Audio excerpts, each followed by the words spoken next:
Hello to all our clients and friends. Today is Saturday, September 28th, which happens to be International Rabies Day. So I wanted to talk to everybody a little bit about rabies. And most people have heard of rabies and kind of know it's a vague disease, may have to get rabies shots, to bring your pets in to get rabies shots.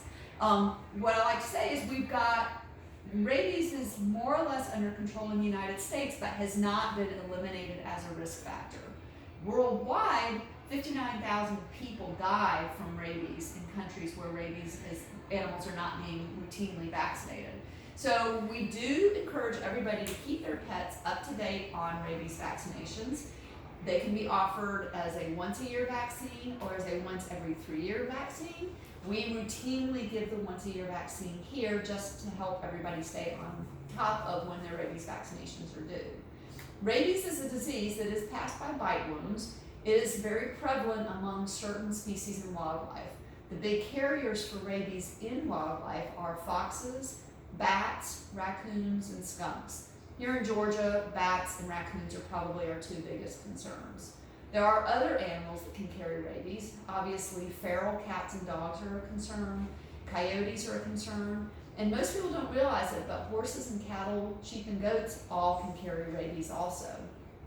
Animals that are not rabies carriers are possums, most rodents, mice, rats, animals like squirrels, animals like chipmunks, rabbits are all not going to be rabies carriers. So that doesn't mean disregard bite wounds from those species of animals. They still can become infected and cause problems, but they are not likely to pass rabies to you. The biggest source of rabies exposure for people currently are unvaccinated cats. Our cats will still interact with wildlife, and because a lot of people find it a little more difficult maybe to bring their cats in and keep them up to date on their shots, as our pet populations go, this is one of our under-vaccinated populations of cats. So I can't encourage you enough.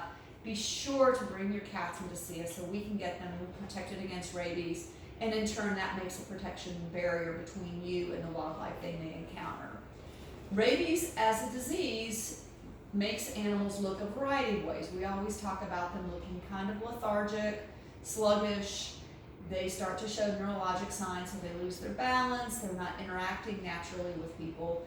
This is the form of dumb rabies. Other animals will show wild, erratic, bizarre behavior, and this is the kind of rabies people think of when they think of movies and the rabid dog coming down the street. Rabies is a virus, which means our body's own immune system needs to fight it off.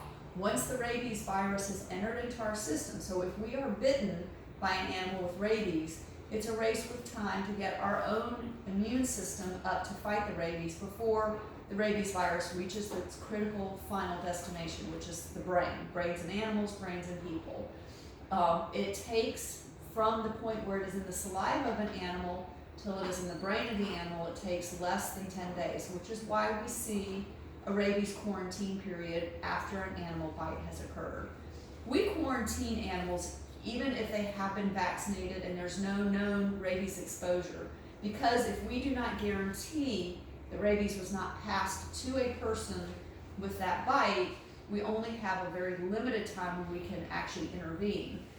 We know that if a bite occurs and the animal is still healthy, 10 days later, there was no chance of rabies virus having been transferred to the individual who was bitten.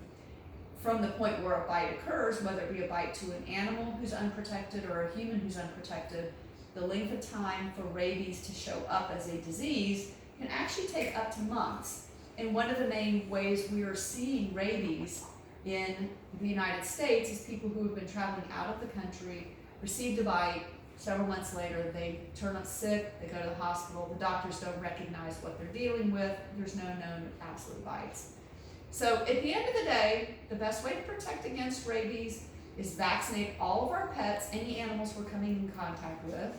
Avoid contact with wildlife, especially here, bats, raccoons, foxes, and skunks. Like I say, keep our animals vaccinated, and everybody will be happy. Have a good day. This is Dr. Sandy Stewart from Pleasant Hill Animal Hospital.